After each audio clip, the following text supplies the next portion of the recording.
Hrithik Roshan and NTRന്റെ war universe spy movie കണ്ട്, war 2 കണ്ട്, കിടിലൻ മൂവി എന്നൊക്കെ പറയാ.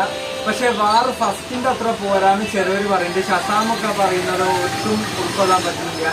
ലോജിക്ക് അനുസരിച്ചാണ് ഈ പടം കാണാൻ പോയത്. പക്ഷെ ഞാൻ ഋത്തിക് റോഷന്റെയും ജൂനിയർ NTRന്റെയും പടം കാണാനായിട്ട് തന്നെ പോയത്. പിന്നെ വാർ 2 എന്താ കഥ അറിയാൻ പറ്റാ.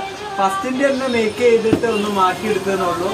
പിന്നെ ഇതിലുള്ള ഐറ്റം സോങ്സ് ഒക്കെ അടിപൊളിയായിട്ടുണ്ട്. എല്ലാവർക്കും വന്ന് കാണുകയും ചെയ്യാം. കുടുംബസമേതം കാണാൻ. ഫൈറ്റിംഗ് ഒക്കെ ഒരു രക്ഷയില്ല. കാറൊക്കെ മറയുന്ന കാണാം. ഋത്തിക് റോഷന്റെ ബോഡി അന്നൊന്നും ഒരേപോലെ ഉണ്ട്. ട്രാൻസ്ഫോർമേഷൻ തന്നെ പറയേണ്ട ഒരു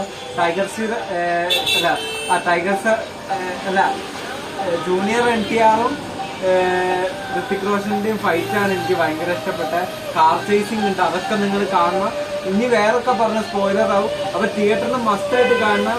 OTTക്ക് ഇടരുത്. വേറൊന്നും പറയാനില്ല. അപ്പൊ കൂടി ഇത് 5 സ്റ്റാർ കൊടുക്കുകയാണെങ്കിൽ ഇതിന് 5-ന് 5 തന്നെ കൊടുക്കാം. അപ്പൊ എന്തായാലും നല്ലൊരു സിനിമയാണ്. ഡിഗ്രേഡ് അടിച്ച് കളയണ്ട. ഇനി പിന്നെ ഒറ്റൊരു കാര്യം, ഇതിൽ ഷാറൂഖ് ഖാനെയോ സൽമാൻ ഖാനെയോ ഗസ്റ്റായിട്ട് ഇടേനി, അതും ചെയ്തില്ല. നിങ്ങൾ ചെയ്ത മണ്ടത്തരായിപ്പോയി. കുറച്ചുകൂടി ഐപ്പ് കയറിയത്. അപ്പൊ എന്തായാലും നിങ്ങൾ തമ്മിൽ അങ്ങോട്ടും ഇങ്ങോട്ടും ക്ലാഷാണോ അറിയില്ല. എന്തായാലും വാർ 3ക്ക് വേണ്ടി കട്ട വെയിറ്റിംഗ് ആണ്.